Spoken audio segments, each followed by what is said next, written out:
बिस्मिल्लाहिर्रहमानिर्रहीम। बिस्मिल्लाहिर्रहमानिर्रहीम। रब्बि इश्रह ली सदरी व यस्सिर ली अमरी वहलुल उक़दतम मिन लिसानी यफ़क़हू क़ौली। अम्मा बअद फ़क़द क़ाल सुब्हानहु व तआला फ़ी मुहकम किताबिह बिस्मिल्लाहिर्रहमानिर्रहीम बक़ियतुल्लाह ख़ैरुन लकुम इन कुन्तुम मुअमिनीन। सल्लल्लाहु अलैहि मुहम्मद व आले मुहम्मद।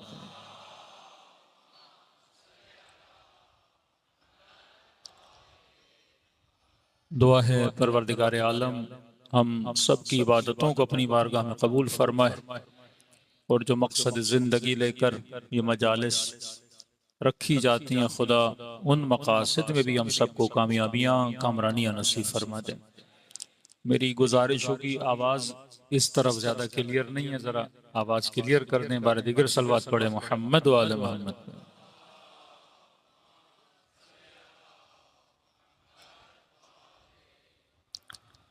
कुरान मजीद की बहुत प्यारी आयत जिसमें परवरदिगार आलम मोमिनों को एक इनाम भी दे रहा है उनके ईमान की वजह से। फरमाया बक़ियतुल्लाह खैरुन लकुम, एक वजूद है जिसे खुदा ने आज तक बाकी रखा। फरमाया वजूद तुम्हारे लिए बाइसे खैर है, बाइसे बरकत है। अब ये किसका वजूद है? तो तमाम तर शिया मुफस्सिर अपनी तफसीरों में लिखते हैं ये किसी और का वजूद नहीं, ये वजूद वजूद मुबारक है इमाम ज़माना अज्जलल्लाहु तआला फरजहु शरीफ।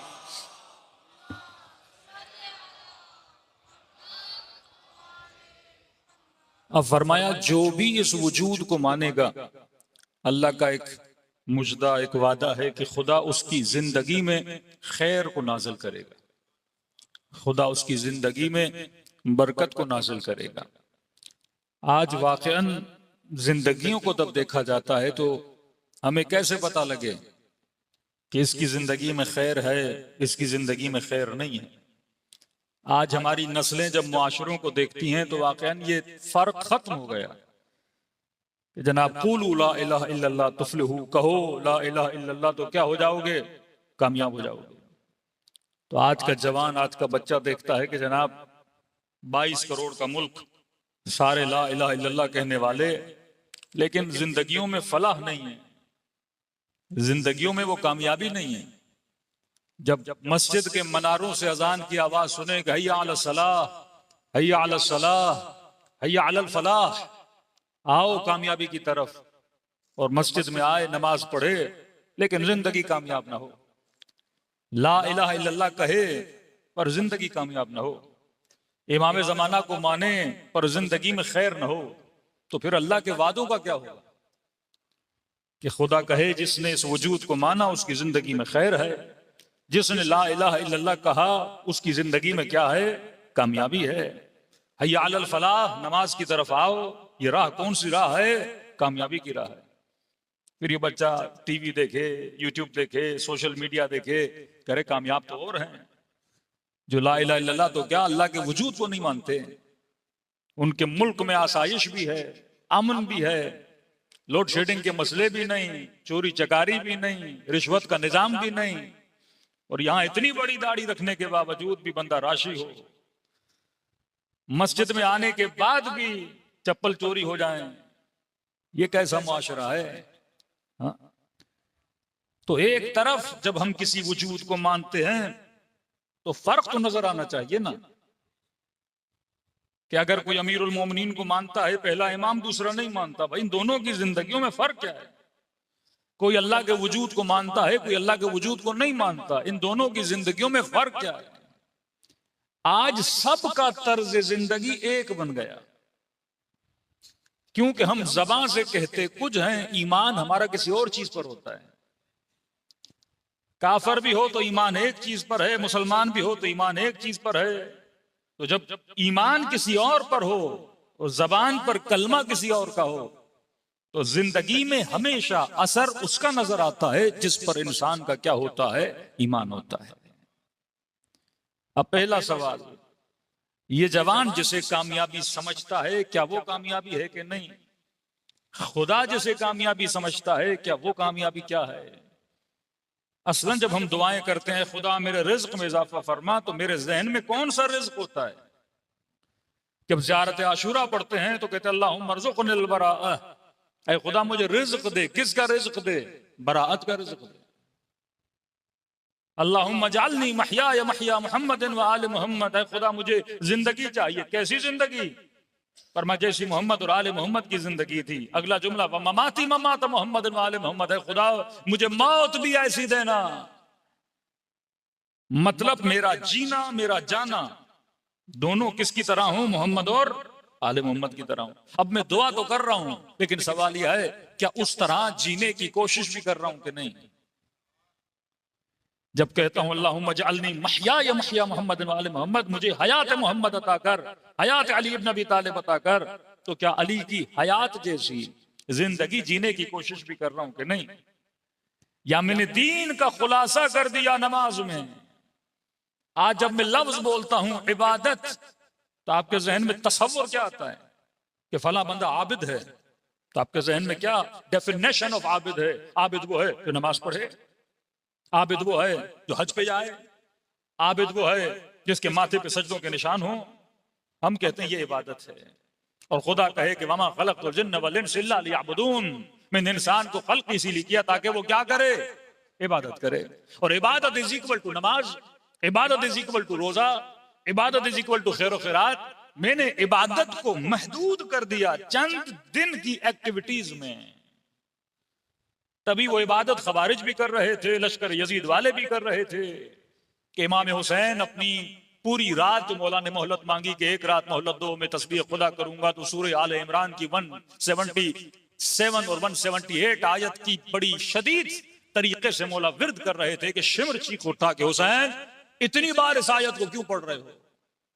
वो आयत ये थी कि खुदा कुफार को ये कहता है, बनी इसराइल के लिए है कि तुम ये समझते हो कि खुदा तुझे जो जिंदगी लंबी दे रहा है ये अल्लाह की तरफ से रहमत है। कोई इंसान ये समझे मुझे माल ज्यादा मिला तो ये रहमत, जिंदगी ज्यादा मिली तो महरत। अल्लाह कहता है ये रहमत नहीं, ये मोहलत है। और ये मोहलत कभी अजाब भी बन जाती है कि सद्दाम जितना लंबा जीता वो अजाब था उसके लिए, यजीद जितना लंबा जिए ये अजाब है इसके लिए। ऐ शिमर अगर तुझे मौत नहीं आ रही, पूरी शबे आशूर तू जिंदा है, हुसैन के सीने पर भी सवार है, ये तुझे मोहलत दी जा रही है। और ये मोहलत तेरे लिए क्या बन रही है? अजाब बन रही है। ये रहमत नहीं है, ये अजाब है। क्योंकि तू उस मोहलत से फायदा नहीं ले रहा, क्योंकि उस मोहलत से इबरत नहीं ले रहा। तो हमारे जहनों में जो तसव्वुरात हैं वो तसव्वुरात गलत हैं। हमने इबादत का तसव्वुर बनाया सिर्फ नमाज पढ़ना। फला बंदा आबिद है क्योंकि नमाज पढ़ता था, फला बंदा आबिद है क्योंकि हज में जा चुका है, फला बंदा आबिद है क्योंकि तरतीब से रोजे रखता है। अब यहां नमाज पढ़ के दुकान पर उसका अमल कैसा था हमने इसको देखा ही नहीं, या नमाज पढ़ के उसके लोगों के साथ मामलात कैसे थे हमने देखा ही नहीं। अच्छा जनाब, अगर हमने आपकी तारीफ और आपकी डेफिनेशन मान ली कि इबादत इज इक्वल टू नमाज, रोजा, हज और ज़कात, तो मुझे ये बताइए 24 घंटे में कितनी इबादत करते हैं हम? मुश्किल से 17 मिनट की नमाज, साल में एक हज, चलो एक आधी ज़ियारत। तो खुदा ने तो कहा जिंदगी का मकसद ही इबादत है। मतलब मेरे 24 घंटे किस में गुजरे हैं? इबादत में गुजरे। अब आओ प्रैक्टिकली क्या पॉसिबल है कि बंदा 24 घंटा मुसल्ले पे बैठे? पॉसिबल है बंदा 24 घंटा नमाज पढ़ता रहे? पॉसिबल है कि बंदा 24 घंटा अल्लाह का जिक्र करता रहे? तो जनाब अगर 24 घंटा मस्जिद में बैठ गया तो बच्चों के लिए कमाने कौन जाएगा? 24 घंटा जिक्र खुदा करता रहा तो जॉब पे कौन जाएगा? कारोबार कौन करेगा?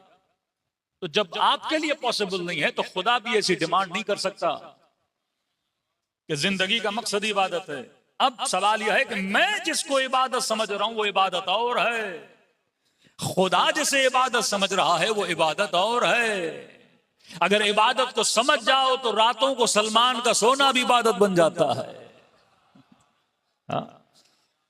फिर नबी की वो हदीस शैख फी अयालिह का नबी फी उम्मतिह, फरमाया जो बंदा अपने अहलो अयाल के लिए रिज़्क़ हलाल की तलाश में निकलता है, इस बूढ़े की मिसाल अपने घर वालों के लिए ऐसे है जैसे नबी अपनी उम्मत में तबलीग के लिए बाहर निकला है। अब ये जो रोड के किनारे पे खड़ा होके रेड़ी लगा के कुछ फ्रूट बेच रहा है, ये इबादत कर रहा है। शायद तेरे मस्जिद में आने से उसकी इबादत क्या हो, अफजल हो। ये पसीना जो बहा रहा है अपने बीवी बच्चों के लिए, रिज़्क़ हलाल के लिए क्या कर रहा है, इबादत कर रहा है। सारे नतीजे आपने यहां तो नहीं देखने, असल नताइज दुनिया कहां मिलते हैं, आखिरत में मिलते हैं। तभी जब एक मजदूर रसूल की खिदमत में आया, मजदूर मतलब घर बनाता था, रास्ते का काम करता था, नबी ने उसे देखा, पसीने से शल था और उसके हाथों के नाखूनों पे मजदूरी कर करके मिट्टी जमा हो गई थी। अजीब प्यारी रिवायत है, फरमाते रसूल ने उसके हाथ को आगे बढ़ाया और उसके नाखूनों पे लगी हुई मिट्टी को उतारा और मुस्तफा ने उस मिट्टी को बोसा दिया और फरमाया कि इसके बदन से जो पसीने के कतरे गिर रहे हैं, ये पसीने के कतरे नहीं, ये तस्बीह इलाही के दाने हैं जो टपक रहे हैं। तस्बीह सिर्फ वो नहीं कि हाथों पे लगी हो और बंदा सुभान अल्लाह कहे, वो भी तस्बीह है कि जब राह खुदा में चलते हो और बदन से पसीना गिर रहा है, ये पसीना तस्बीह इलाही कर रहा है, ये खून तस्बीह इलाही कर रहा है, ये रगों में दौड़ता हुआ लहू तस्बीह इलाही कर रहा है। क्यों कहा कि जब करबला के रास्ते पे चलते हो तो तुम्हारे पांवों की खाक को मलाइक अपने परों से मस करते हैं, क्योंकि ये चलना इबादत है, ये राह इबादत है, ये राह मेहनत है, ये आपको शबीह करबला बना देती है। तो फरमाया जिंदगी और इबादत का मतलब ये नहीं कि बंदा सिर्फ नमाज पढ़े, इबादत एक कंप्लीट तसव्वुर हयात है कि जिंदगी ऐसे गुजारी जाए जैसे रब को पसंद है। फिर सांस अंदर जाए तो इबादत, सांस बाहर भी आए तो इबादत। सलवात पढ़े मोहम्मद वाले मोहम्मद पर।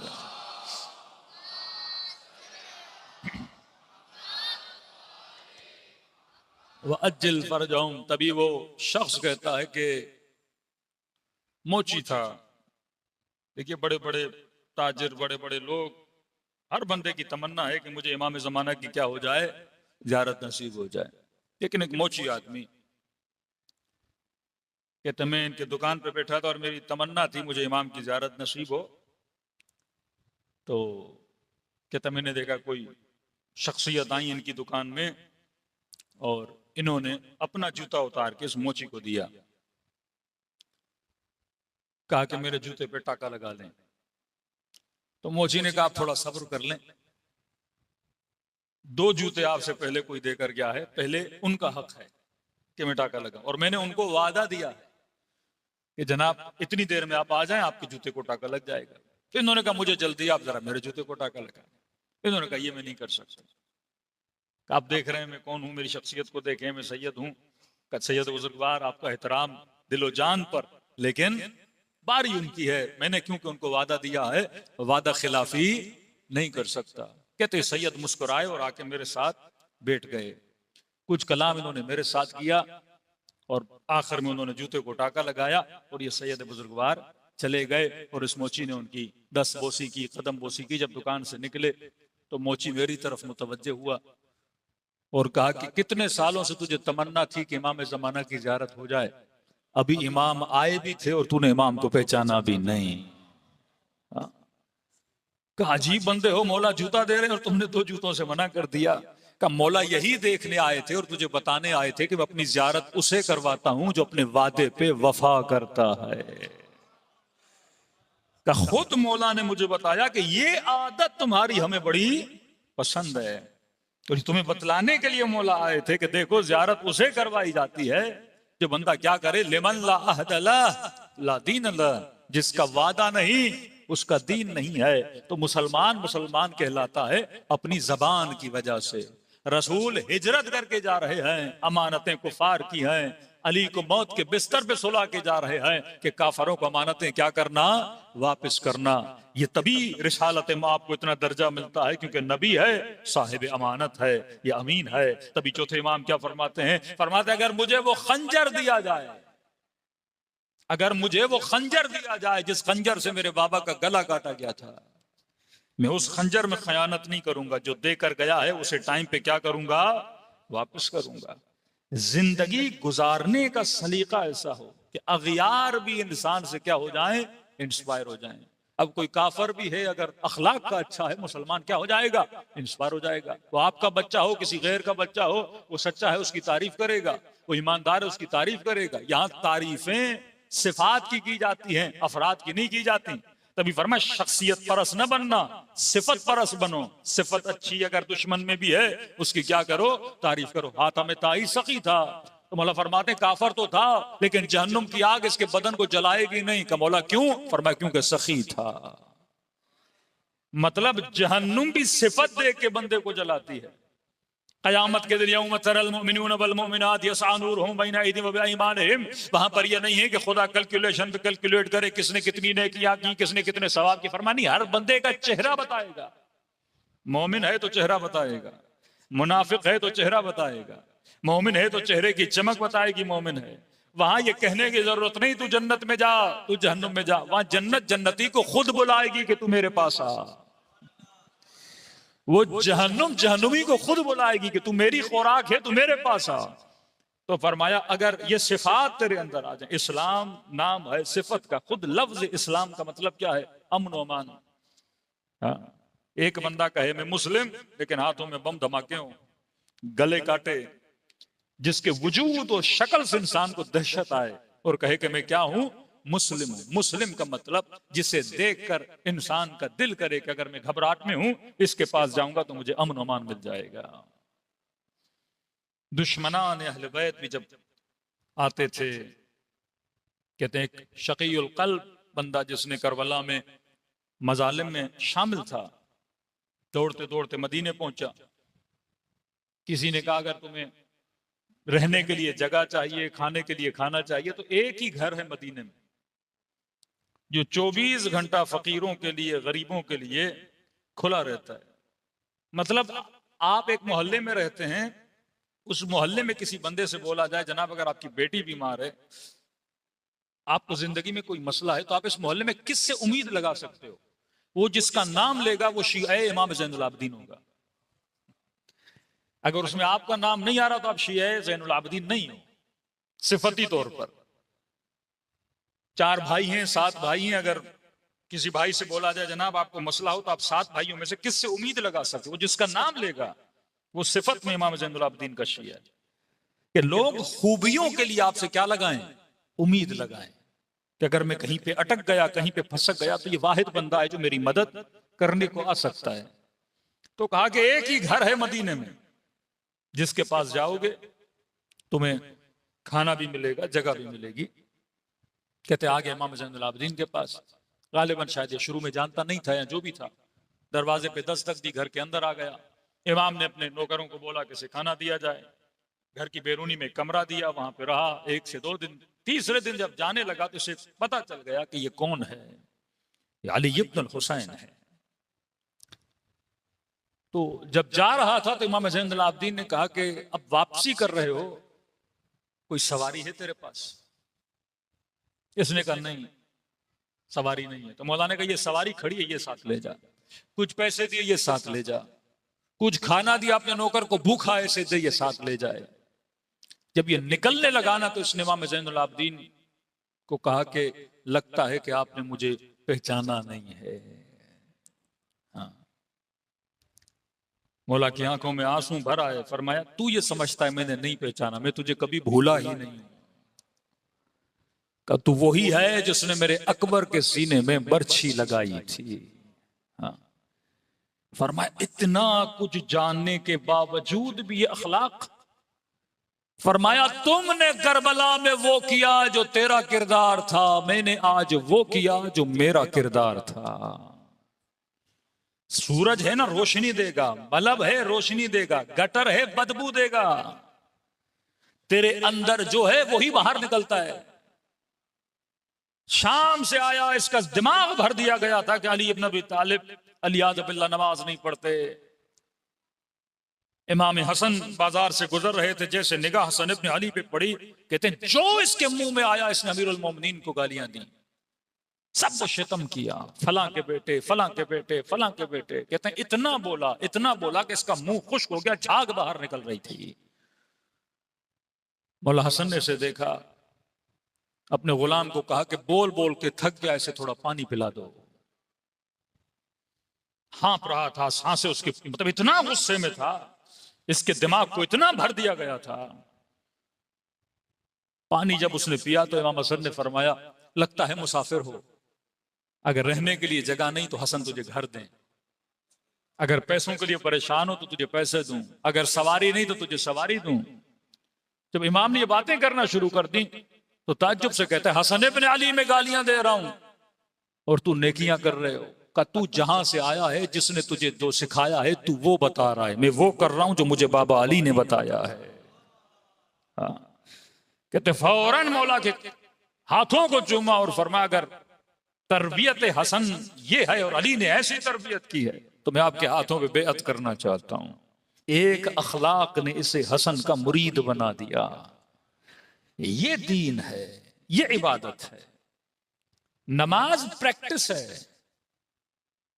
17 मिनट की प्रैक्टिस तुझे ये सिखाती है कि तुमने 24 घंटे कैसे गुजारने हैं। तभी फरमाइए फलाह बहबूद है। खाना खाना हलाल, नमाज में हराम।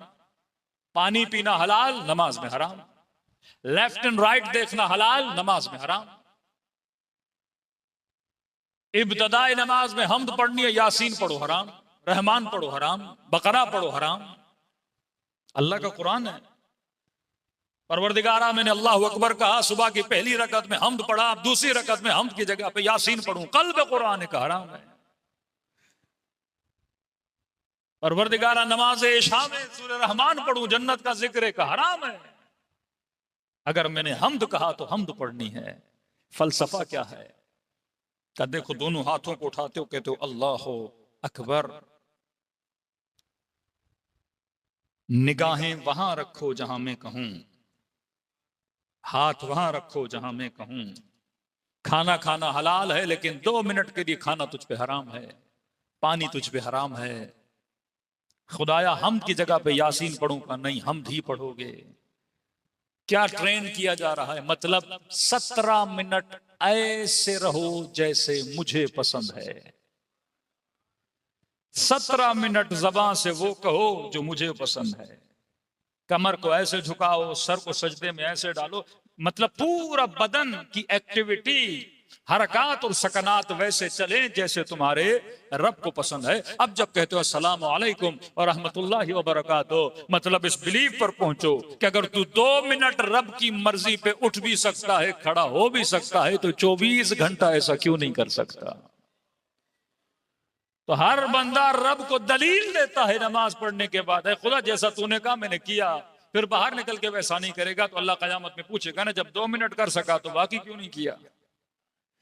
जब 2 मिनट तेरे दिमाग ने मुझे एक्सेप्ट किया तो बाकी घंटों में तुम्हारे दिमाग ने मुझे एक्सेप्ट क्यों नहीं किया? तो इबादत का मतलब सिर्फ नमाज नहीं, इबादत का मतलब तर्ज जिंदगी है। अल्लाहुम्मा जअलनी महया या महया मुहम्मदिन व आले मोहम्मद। ऐ खुदा ऐसी जिंदगी नसीब फरमा जैसी तूने मोहम्मद और आले मोहम्मद को नसीब फरमाई। सलवात पढ़े मोहम्मद वाला। तो जनाब एक वो दीन है जो हमने पैदाइशी लिया, जैसे हम इस्लाम कहते हैं। एक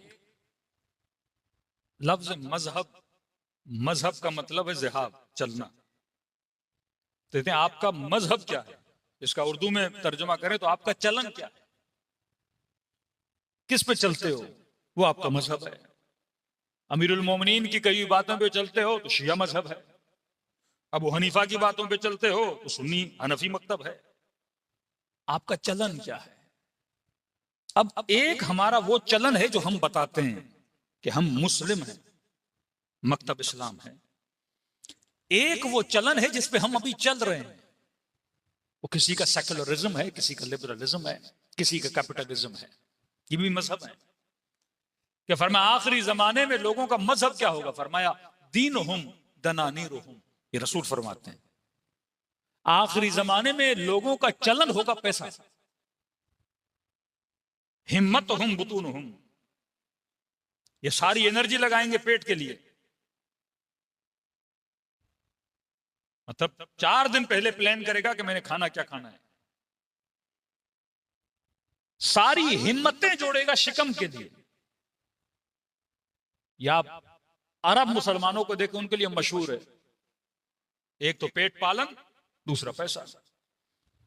फरमाया आखिरी जमाने में लोगों का चलन मकतब हो, मजहब होगा पैसा, धन, दीनार, सोना। पैसा क्यों बोला? क्योंकि जितने फैसले लिए जाएंगे वो किसकी वजह से लिए जाएंगे? पैसे की वजह से। दोस्तियां पैसे की वजह से, मनसब पैसे की वजह से, जुल्म पैसे की वजह से। असला बेचना है तो जुल्म होगा, जुल्म होगा तो असला बिकेगा ना। शिया सुन्नी आपस में लड़ेंगे तो गोलियां बिकेंगी ना। मुसलमान मुसलमान का गला काटेगा तो गोली बिकेगी ना। इंसान इंसान का दुश्मन बनेगा तो बम खरीदेगा, मिसाइल खरीदेगा। अब वो चाहे कोई यहूदी मरे या मुसलमान मरे, मर तो इंसान रहा है। जब इनकी आपस में दुश्मनी बनेगी तो ये एक दूसरे के लिए सारा पैसा किस पे लग रहा है? मिसाइलों पे, बमों पे, धमाकों पे। मुल्कों का सारा बजट किस पे खर्च हो रहा है? पैसों पर। जब आप लफ्ज इस्तेमाल करते हो पावर पॉलिटिक्स, मतलब पावर क्या है? पावर आपको क्या देता है? पैसा, मकाम, मनसब, ये क्या सब क्या देता है आपको? सियासतदान को किस चीज की लत लग जाती है? पैसे की लत। तो मकतब क्या बना? पैसा। कत्ल अबा अब्दुल्लाह अल हुसैन। इब्ने साद क्या कह रहा है? शहरे रे की हुकूमत। इब्ने जियाद किस चीज के पीछे? मनसब। शिमर किस चीज के पीछे? पैसा। फरमाया आखिरी जमाना दीन हुम दनारीरुहुम। देखिए, एक मुसलमान खातून हिजाब करती है, इससे काफर को क्या नुकसान है? भाई एक मुस्लिम लड़की है, सर पे दुपट्टा पहन रही है, बुर्का पहन रही है या बोरी पहने, जो भी पहने, आपका क्या है? उसकी इंडिपेंडेंट लाइफ है। मेरी मर्जी में दिशताशा पहनूं, पैंट शर्ट पहनूं, आपको क्या नुकसान है? कभी आपने सोचा एक सुन्नी से आपको क्या नुकसान है? एक शिया से सुन्नत को क्या नुकसान है? ये जो दुश्मनियां, नफरत इंसान अपने अंदर पालता है, कभी 5 मिनट के लिए सोचे, अगर कोई शिया है, मजलिस कर रहा है, मातम कर रहा है, मुझे उससे क्या नुकसान है? कोई नुकसान नहीं। एक हिंदू मंदिर में जा रहा है, मुझे क्या नुकसान है? मुझे नुकसान तब है मेरे घर पे आके आग लगाए, मेरा ताला तोड़े, मेरे पैसे चुराए। एक बंदा सबीले लगा के सबको पानी पिला रहा है, मुझे इससे क्या नुकसान है? मैं क्यों नफरत करूं इस इंसान से? फ्री में लंगर खिला रहा है, खाने खिला रहा है, मुझे इससे क्या नुकसान है? मैं इसकी दुश्मनी क्यों पालूं? आज आधे से ज्यादा इंसानों ने जो दिलों में दुश्मनियां रखी है, उनको यह पता भी नहीं कि मैं दुश्मनी क्यों कर रहा हूं। वो नफरत उसी इंसान को खत्म किए जा रही है। अक्लमंद तरीन इंसान वो है जो दिलों में दुश्मनियां नहीं पालता। आज अगर शियाबाज अकाबिरे मुसलमानों को नहीं भी मानता तो वो आज के मुसलमान से नफरत नहीं करता। भाई ठीक है, हम माविया नबी सुफियान को नहीं मानते, अब ये थोड़ी है कि कोई माविया को मानता है मुझसे नफरत करे, नहीं। हम कारोबार भी करते हैं, हम काम भी करते हैं। लेकिन यहां मामला क्या है? अगर आप शियों की फिक्र से मुत्तफिक नहीं हो तो आप शिया से नफरत करने लगते हो, और ये नफरत इंसान की सारी एनर्जी को क्या कर देती है? तबाह बर्बाद। अब वो नफरत क्यों डाली जाती है? इसके पीछे पैसा है।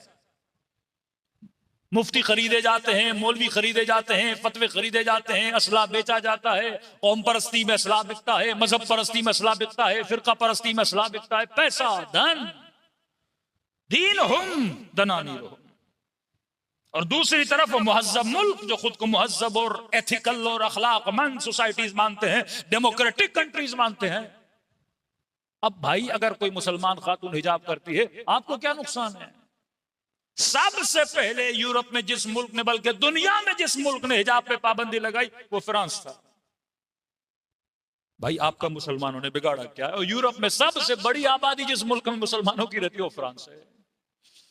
स्कूलों में पाबंदी लगाई, कॉलेज में पाबंदी लगाई, वर्क प्लेसेस पे पाबंदी लगाई कि अगर औरत काम करेगी हिजाब नहीं करेगी। अब 5 मिनट के लिए सोचिए, मैं अपने सर पे दुपट्टा रखती है कोई खातून, तो उसको क्या नुकसान है? कैपिटलिज्म। दुनिया में सबसे ज्यादा मेकअप बनाने वाला मुल्क है फ्रांस।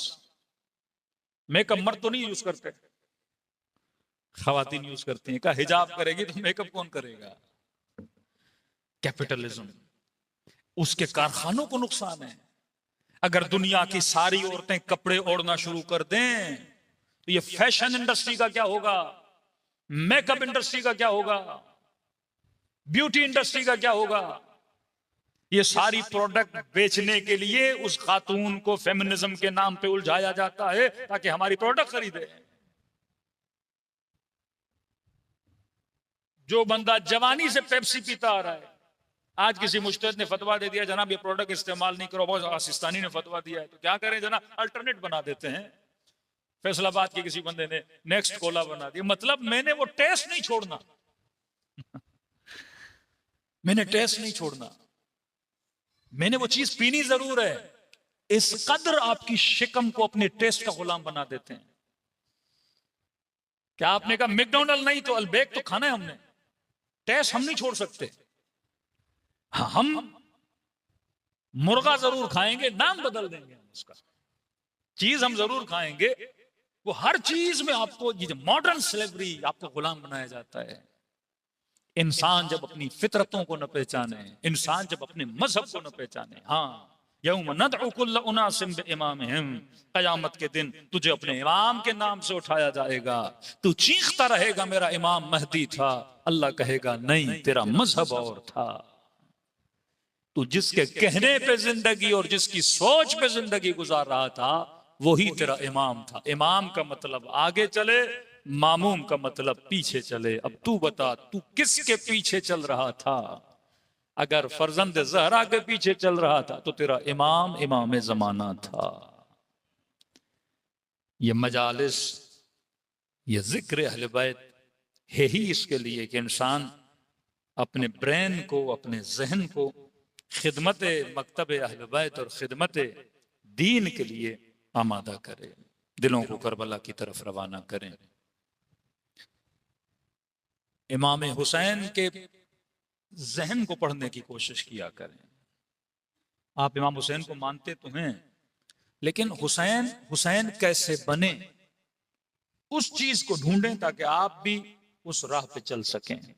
सारे मैदान को छोड़ के जा रहे हैं, अली नहीं जा रहे, तो किस चीज ने अली को इस चीज पे आमादा किया कि तलवार टूट भी जाए पर मैंने मैदान छोड़ना नहीं है?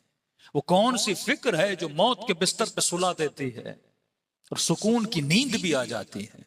अगर मैं उस फिक्र पे पहुंच गया फिर मैं शहीद आरिफ हुसैन अल हुसैनी बन सकता हूं, फिर मैं शहीद सिब्ते जाफर बन सकता हूं, फिर मैं मैसम तम्मार बन सकता हूं। ये फिक्र बन जाए तो मुआशरा बन जाता है। फरमाया कसरत से मेरे बाबा को सलाम करो। का मौला इतनी ताकीद क्यों है? फरमाया क्योंकि आशूरा के दिन मेरा बाबा तरस गया था।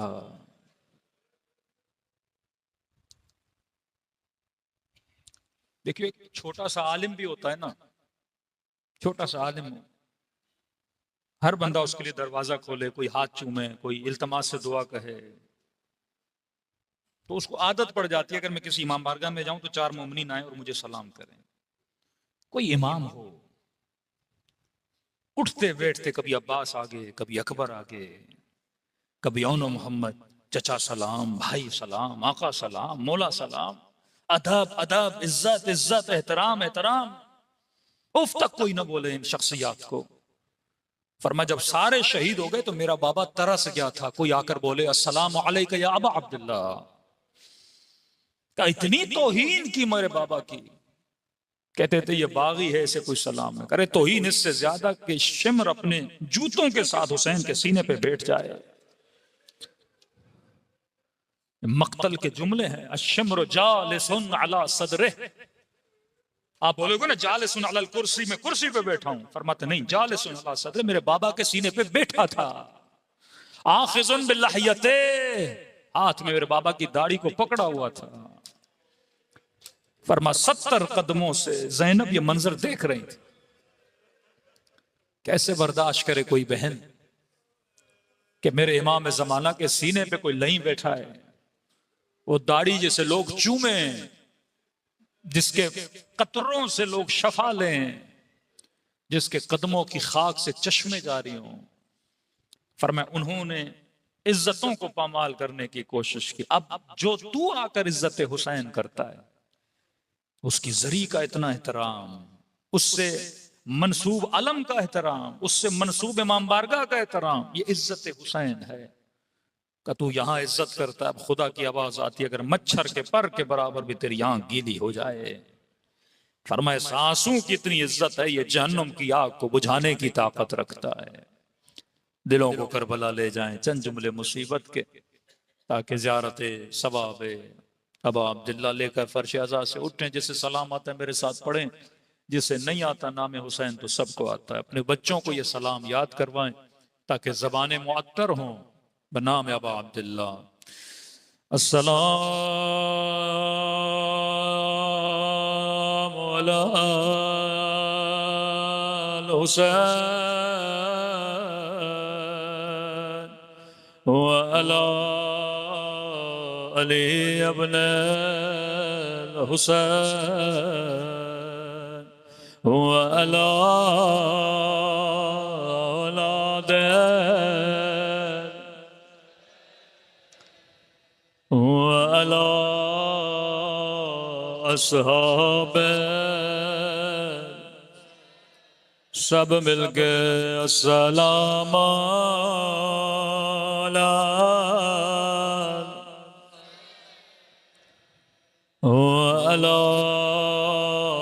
अली इब्न अला औलाद अला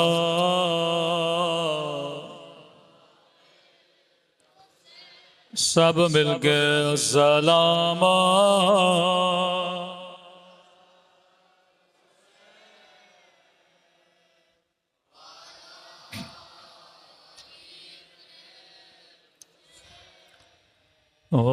अला औलाद हुसैन अला।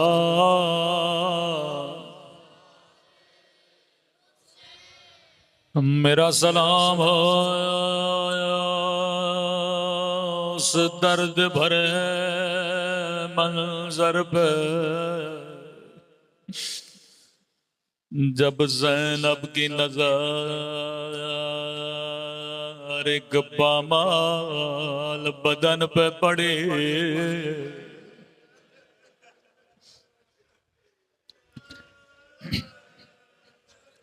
मुझे नहीं पता इस बदन की कैफियत क्या थी,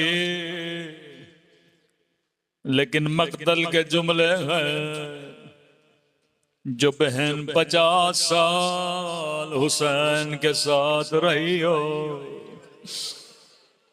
जिसने निकाह में शर्त रखी अब्दुल्ला जहां जहां मेरा हुसैन जाएगा मैं ज़ैनब भी जाऊंगी। अगर आप में से किसी ने किसी मोमिन को 10 साल पहले देखा हो, आज अगर कहीं नजर आए फौरन कहोगे मोमिन मैंने आपको पहले कहीं देखा था। अजब जिस बहन ने 50 साल हुसैन को देखा, मक़तल के जुमले गए जब भाई के बदन पे पहुंचे, बड़े ताज्जुब से कहा अंता क्या तू ही मेरा भाई हुसैन है? ज़ैनब भाई को पहचान न सके, कभी कहती थी क्या तू ही मेरा हुसैन है, क्या तू ही मेरा माँ जाया हुसैन है। अल्लाह जाने बदन के साथ ऐसा क्या किया। रिवायत के जुमले हैं लही जब घोड़े दौड़ाने के बाद वापस गया, कहने लगा इब्ने साद जब मैंने हुसैन के बदन पे घोड़े दौड़ाए मैंने हुसैन की पसलियां टूटने की आवाज सुने थे।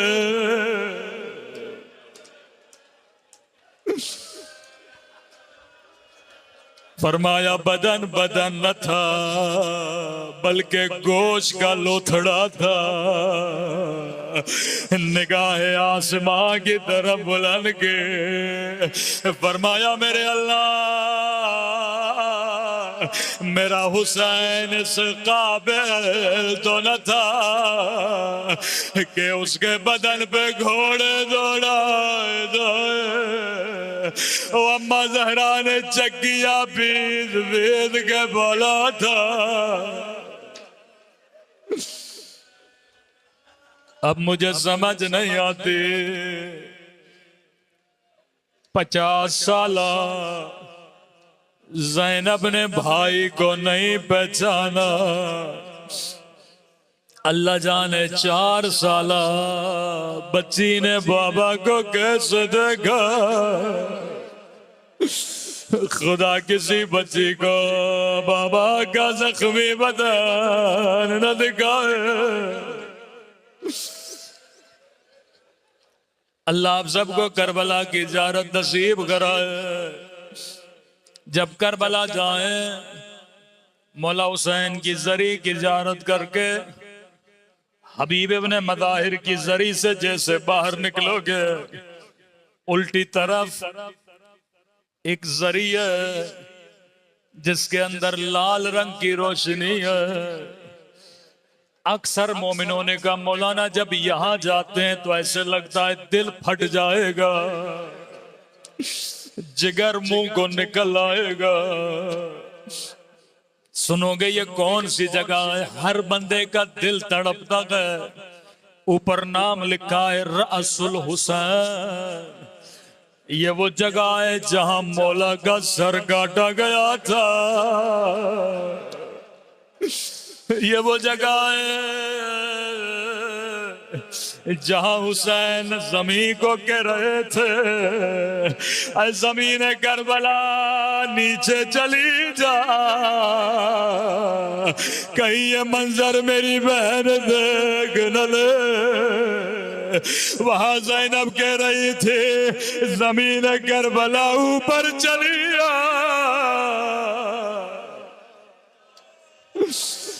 मुझे मेरा माजाया दिखा दे। अल्लाह जाने 4 साल बच्ची ने ये मंजर कैसे देखा।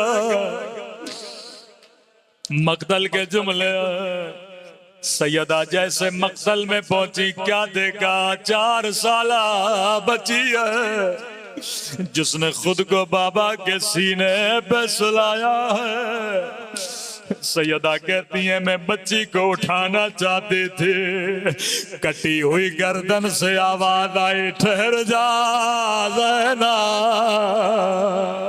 ठहर जा ज़ैना। ओ मेरी थकी हुई बच्चे तमाचे खा खा कर सो गई।